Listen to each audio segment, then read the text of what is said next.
अनुमंडलीय अस्पताल में व्याप्त भ्रष्टाचार और बदहाल व्यवस्था को लेकर शुक्रवार को नगर उटारी स्टेशन के समीप भाजपा कार्यालय में जोरदार प्रेस वार्ता आयोजित की गई।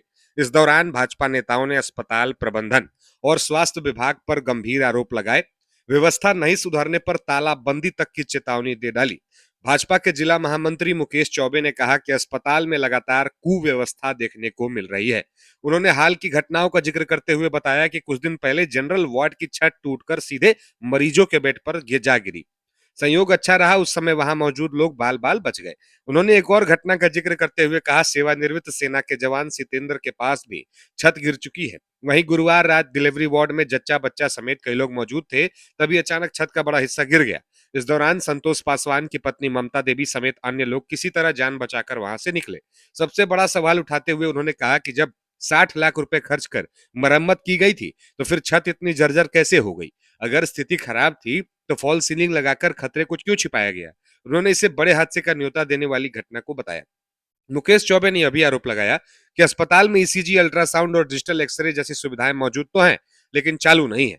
इससे मरीजों को निजी अस्पतालों का सहारा लेना पड़ रहा है। उन्होंने अस्पताल प्रबंधन और सिविल सर्जन की मिलीभगत बताते हुए कहा, अब जनता के जेब पर सीधा असर पड़ रहा है। वहीं वरिष्ठ भाजपा नेता शैलेश चौबे ने कहा कि अस्पताल में छत गिरना अब आम बात हो गई है। उन्होंने तीखा सवाल उठाते हुए कहा, क्या अब अस्पताल में ही मौत का कारण बनता जा रहा है? पूरे सिस्टम की मिलीभगत का आरोप लगाया। भाजपा नेता लक्ष्मण राम ने भी घटना को निंदनीय बताते हुए बार बार चेतावनी देने के बावजूद भी व्यवस्था में सुधार नहीं हो रहा है, ऐसा कहा। आप सबों को बताना चाहता हूं कि अनुमंडलीय अस्पताल में लगातार कुव्यवस्था देखने को मिल रही है और पिछले दिनों आप लोगों ने भी समाचार के माध्यम से या सोशल मीडिया के माध्यम से सुना होगा कि जनरल वार्ड का छत टूट करके गिरा और फॉल सीलिंग से होते हुए सीधे बेड के बगल में आकर के गिरा और वहाँ संजोग से दवा कर रहे अपने चिकित्सा पदाधिकारी गोकुल प्रसाद जी बाल बाल बचे थे। इसके बाद एक घटना फिर जनरल वार्ड में सामने आई। अपने सेवानिवृत्त सेना के जवान सितेंद्र चौबे जी के बगल में बिल्डिंग का छत जो है टूट करके गिर पड़ा।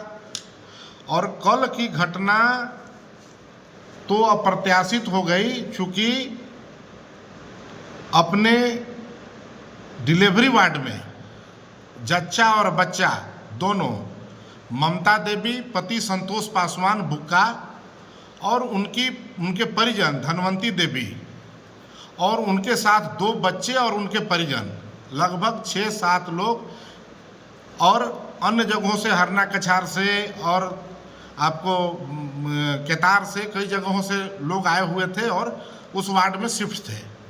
और एकाएक छत जो है बड़े पैमाने पर लगभग 3 क्विंटल वजन का छत टूट करके और फॉल सीलिंग को लेते हुए सीधा नीचे आकर के गिरा। इसके पहले भी आप लोगों ने एक घटना देखा था कि लेबर वार्ड में छत टूट करके गिरा था, जिसको आनन फानन में ठीक किया गया। तो कहने का मतलब है कि जब 60 लाख के लागत से अभी तुरंत 6 माह पहले उस छत का रिपेयर किया गया, तो यह छत का जर्जर स्थिति क्यों है? और अगर छत का स्थिति ठीक नहीं था तो फिर उसको फॉल सीलिंग करके ढकने का काम और इस अस्पताल के अंदर बड़े किसी घटना के अंजाम को बुलावा देने के लिए उसको ढक दिया गया। तो कहीं ना कहीं अस्पताल प्रबंधन में जुड़े हुए लोग, स्वास्थ्य विभाग के कर्मी और ठेकेदार का गठबंधन दोनों दर्शाता है। पिछली दफ़ा हम लोगों ने इस अनुमंडलीय अस्पताल पर एक सवाल उठाया था कि यहाँ पर सीएचओ ड्यूटी कर रहे हैं, डॉक्टर हैं, इसके बाद भी बाहर से दवाइयाँ मंगाई जा रही हैं। सीएस के द्वारा कहा गया था कि बड़े पैमाने पर बिल्डिंगों में घोटाला हो रहे हैं, वायरिंग के नाम पर 10-10 लाख रुपए का निकासी हो जा रहा है और इन्वर्टर तक नहीं लग रहा है, मोमबत्ती पर डिलीवरी कराया जा रहा है। इसके बाद जब मीडिया या यहाँ विपक्ष के लोग प्रभावी होते हैं तो इन्वर्टर लगाया जाता है और सीएस के द्वारा कहा जाता है कि हम इसको सुधार लेंगे। ईसीजी मशीन आकर के पड़ा हुआ है, वह चालू नहीं हो रहा है। अल्ट्रासाउंड का मशीन आकर के पड़ा हुआ है, चालू नहीं हो रहा है। एक्सरे का हाईटेक मशीन हमारे पास पड़ा हुआ है और वह चालू नहीं है। लोगों को कहने का मतलब कि बुनियादी से व्यवस्थाओं से वंचित रखा जा रहा है। कहीं ना कहीं बिचौलिया और अस्पताल प्रबंधन की मिली भगत से लोगों के जेब को खाली करने का काम किया जा रहा है, जो भारतीय जनता पार्टी के लोग और भारतीय जनता पार्टी किसी भी परिस्थिति में बर्दाश्त नहीं करेगी। हम लोग आने वाले समय में सीएस से भी मिलेंगे, उपायुक्त से भी मिलेंगे और इसको मांग करेंगे कि यह व्यवस्था अगर सुधार नहीं किया गया तो अगर ज़रूरत पड़ी तो हॉस्पिटल में हम लोग तालाबंदी भी करेंगे और आंदोलन तो अनवरत जारी रहेगा जब तक सुधार नहीं हो पाएगा। बहुत बहुत धन्यवाद। जिले के महामंत्री आदरणीय मुकेश दुबे जी ने आपको सारी बात को बताया। कल का जो घटना है काफ़ी दुखद और निंदनीय घटना है। बार बार भारतीय जनता पार्टी के लोगों को द्वारा अस्पताल प्रबंधन को चेताने के बावजूद भी यहाँ का जो प्रबंधन है कान में तेल डालकर सो रहा है। ऐसा लग रहा है कि मानो विपक्ष कुछ कर ही नहीं रहा है। इतना बड़ी घटना घटी, अभी तक प्रबंधन पर कोई कार्रवाई नहीं हुआ। सबसे बड़ी दुख की बात है,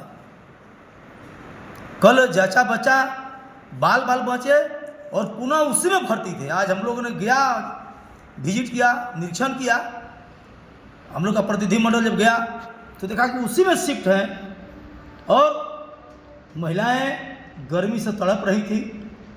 किसी का कोई व्यवस्था नहीं है, लेकिन जबकि जनरेटर पर, तेल पर सारा मैनेजमेंट खर्च प्रतिदिन हो रहा है, प्रति घंटा खर्च हो रहा है और रजिस्टर मेंटेन हो रहा है।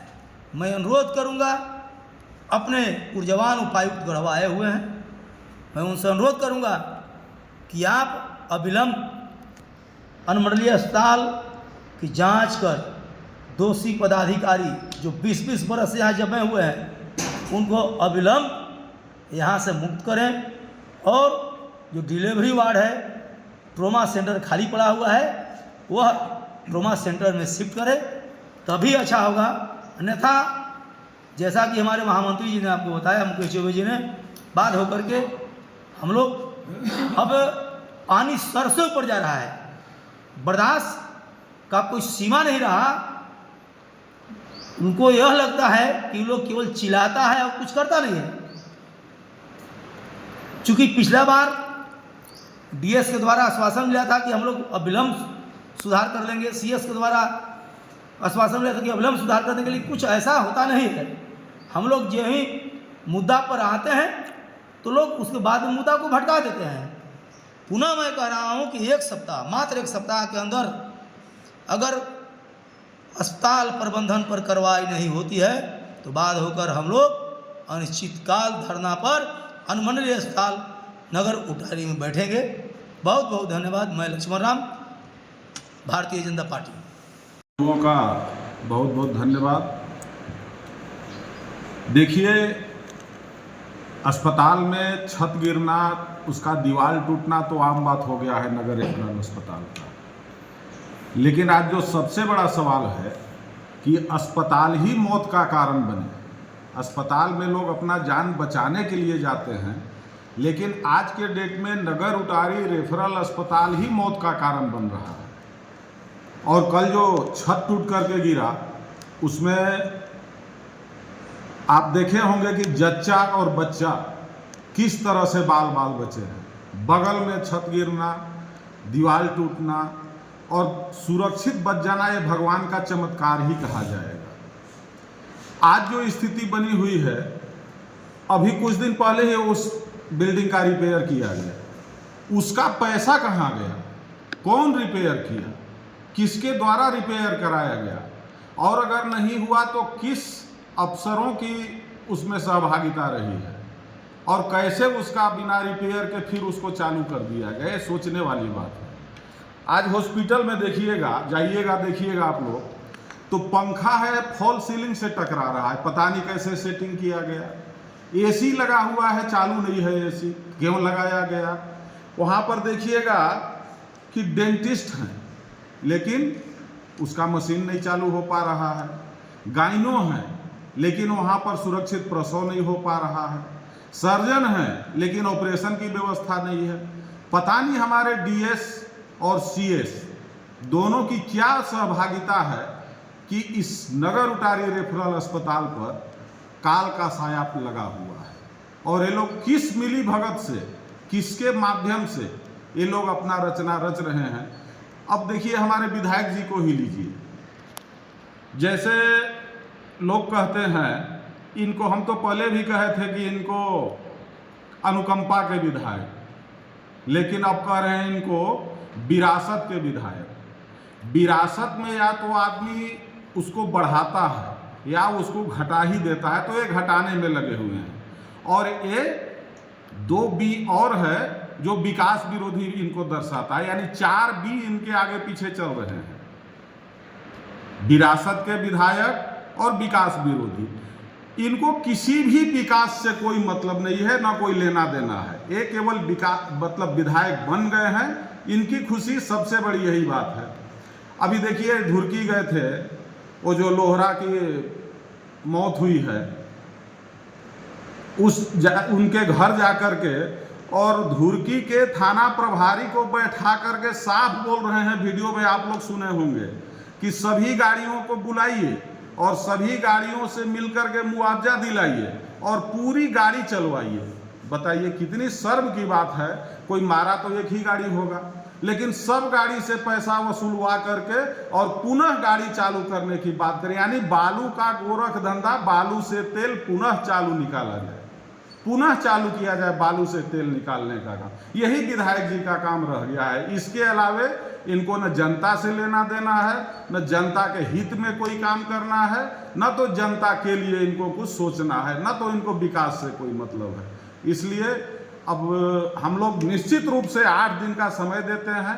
अगर यहाँ पर दोषी अधिकारी के विरुद्ध कार्रवाई नहीं होती है, या तो फिर यहाँ पर ट्रॉमा सेंटर में पूरी व्यवस्था को ही शिफ्ट कर दिया जाए। कम से कम बिल्डिंग रख रखाव के अभाव में भी वो खराब हो रहा है, और शिफ्ट करके चालू कराया जाए और दोषी अधिकारी पर कार्रवाई किया जाए। अगर नहीं होता है तो उस अस्पताल के सामने ही हमारी भाजपा परिवार अनिश्चितकालीन धरना पर बैठने के लिए तैयार है। बहुत बहुत धन्यवाद।